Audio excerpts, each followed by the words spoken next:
Kisah Nabi Muhammad Sallallahu Alaihi Wasallam, keislaman Hamzah, singa Allah yang mengagumkan. Hamzah bin Abdul Muthalib menjunjung tinggi fanatisme hubungan keluarga. Hal inilah yang memicu beliau akhirnya masuk Islam. Hamzah tidak rela orang musyrik Quraisy menghina dan menjatuhkan keponakannya. Di akhir kematian Hamzah, Nabi Muhammad menjuluki pamannya itu sebagai Asadullah atau singanya Allah. Hamzah merupakan putra dari kakek Rasulullah, yaitu Abdul Muthalib bin Hashim dengan istrinya Halah binti Uhaib. Usia Hamzah lebih muda dibandingkan paman Rasulullah yang lain. Hanya selisih 4 tahun, Hamzah lebih tua dari Rasulullah. Hamzah dan Nabi Muhammad telah memiliki ikatan batin sejak kecil. Keduanya sama-sama pernah disusukan kepada Suwaibah al-Islamiyah, budak perempuan Abu Lahab. Hal ini terjadi sebelum Muhammad kecil bertemu dengan Halimah As-Sa'diyah. Beranjak dewasa, Hamzah menikah dan memiliki beberapa orang anak. Salah satunya anak laki-laki yang diberi nama Ya'la. Wahai Abu Ya'la, apakah engkau hendak pergi berburu? Ya, aku akan keluar kota Makkah selama beberapa hari ke depan. Selain berburu, Hamzah piawai dalam memainkan pedang. Beliau cukup berpengaruh di kalangan penduduk Makkah sebagai sosok yang pemberani dan memiliki nasab yang terhormat. Selain itu, Hamzah suka membantu kerabat yang sedang kesulitan. Pada saat terjadi paceklik panjang di Mekah, Hamzah membantu keluarga Abu Thalib dengan merawat salah satu putranya yang bernama Ja'far. Hal yang sama dilakukan Rasulullah yang mengasuh Ali di rumahnya. Terima kasih banyak atas kebaikanmu, wahai saudaraku. Sudah seharusnya kita saling membantu antara kerabat dekat, wahai saudaraku. Ketika Nabi Muhammad mulai berdakwah secara terang-terangan, Hamzah belum tertarik dengan agama Islam. Padahal kondisi kaum muslim sangat membutuhkan perlindungan dari sosok yang kuat dan disegani penduduk Mekah seperti Hamzah bin Abdul Muthalib. Apalagi baru-baru ini, utusan kaum Quraisy gagal mendapatkan kaum muslimin yang berhasil hijrah ke Habasyah. Kekesalan mereka terhadap Islam dan Rasulullah semakin bertambah. Salah satu orang yang paling bersemangat dalam menyakiti Rasulullah adalah Amr bin Hisham, atau yang lebih dikenal dengan julukan Abu Jahal. Seperti biasanya, Nabi Muhammad berjalan melewati Bukit Sofa sendirian. Abu Jahal yang melihat kedatangan Nabi dari kejauhan sudah tidak sabar untuk melontarkan ejekan. Hai penyair gila, sudahlah, menyerah saja sekarang. Setiap orang yang masuk agamamu akan berhadapan denganku. Lagi pula kau tidak punya kekuatan untuk melawanku. Aku berani bertaruh bahwa pengikutmu sekarang tidak lebih banyak dari jari jemariku ini. Nabi Muhammad sama sekali tidak menghiraukan ejekan Abu Jahal. Beliau hanya diam dan terus berjalan. Abu Jahal yang merasa diabaikan langsung mengambil batu dan melemparkannya ke kepala Rasulullah sampai berdarah. Rasakan itu, dasar penyair gila. Ternyata perbuatan keji Abu Jahal disaksikan oleh seorang budak wanita milik Abdullah bin Jud'an dari kediamannya. Budak wanita itu langsung turun dan berniat menolong Nabi. Namun sayangnya beliau telah pergi. Tak lama muncullah sesosok pria berkuda hitam yang membawa busur panah di punggungnya. Dialah Hamzah bin Abdul Muthalib yang baru kembali dari berburu. "Wahai Hamzah, berhentilah!" Budak wanita tersebut menceritakan peristiwa yang baru saja disaksikannya kepada Hamzah. Tentu saja Hamzah meradang dan merasa harga dirinya ikut terinjak-injak oleh Abu Jahal. Terima kasih telah memberitahuku tentang ini. Hamzah yang marah segera mempercepat laju kudanya. Orang yang menyapanya di jalan heran melihat Hamzah yang biasanya ramah. Bahkan Hamzah melewatkan ritualnya untuk tawaf di Ka'bah selesai pulang dari bepergian. Tujuannya sekarang hanya bergegas untuk menemui Abu Jahal. Di depan pelataran Masjidil Haram, Hamzah melihat Abu Jahal dan teman-temannya dari kabilah Bani Makhzum sedang duduk sambil tertawa-tawa. Tanpa banyak pertimbangan, beliau segera menghampiri Abu Jahal. Wahai orang-orang hina, berani-beraninya engkau mengejek dan melukai keponakanku? Orang-orang yang melihat penyerangan Hamzah terhadap Abu Jahal berusaha untuk menghentikannya. Namun anehnya, Abu Jahal tidak membela diri.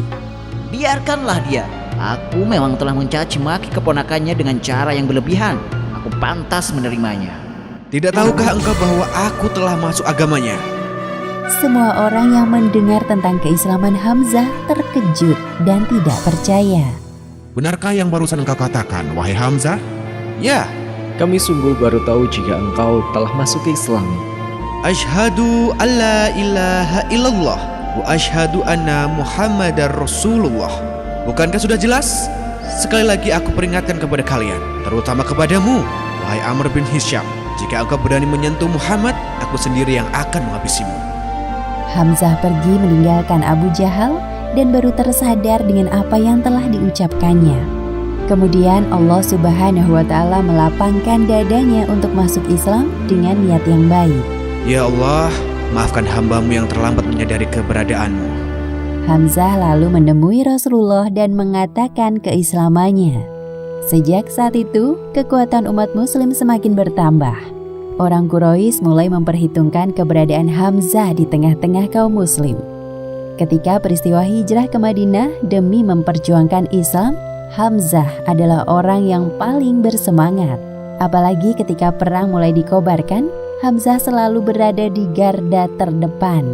Pada tahun kedua Hijriah, terjadi peperangan besar pertama di Lembah Badar.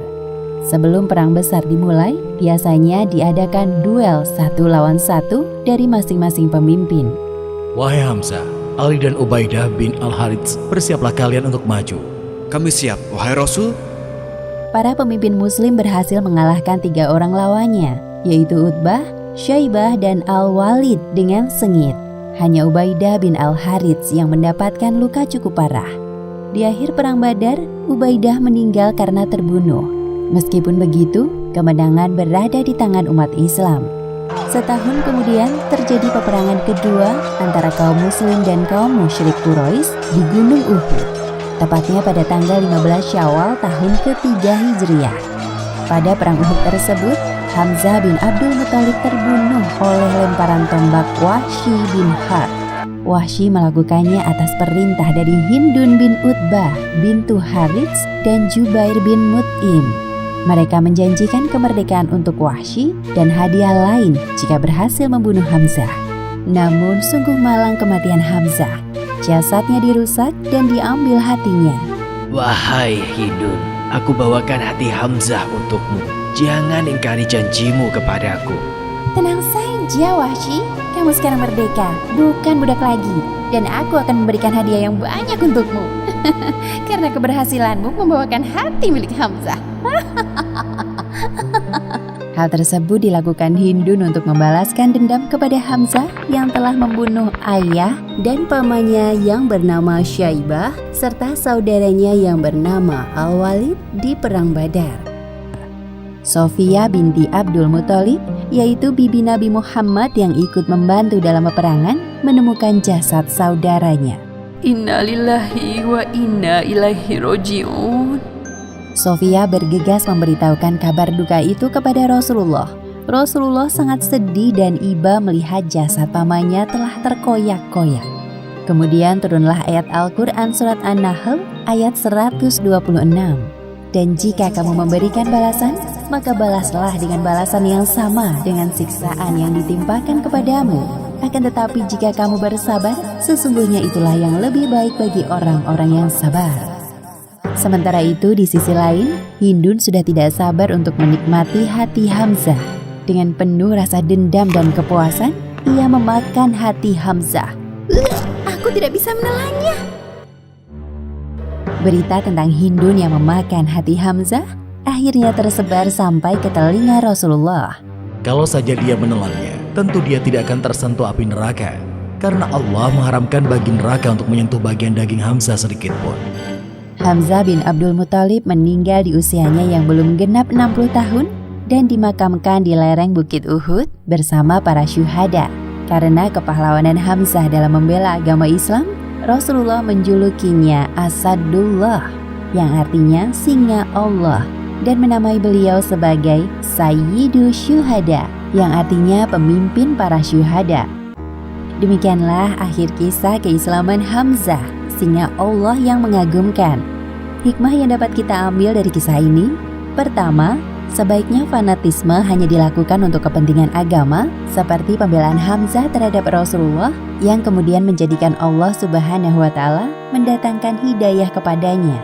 Dan kedua, kesabaran dalam menerima ujian akan mengantarkan kita kepada pahala yang lebih baik dari apa yang telah kita kerjakan, sebagaimana yang telah dijanjikan Allah Subhanahu wa Ta'ala dalam firman-Nya. Wallahu a'lam bishawab.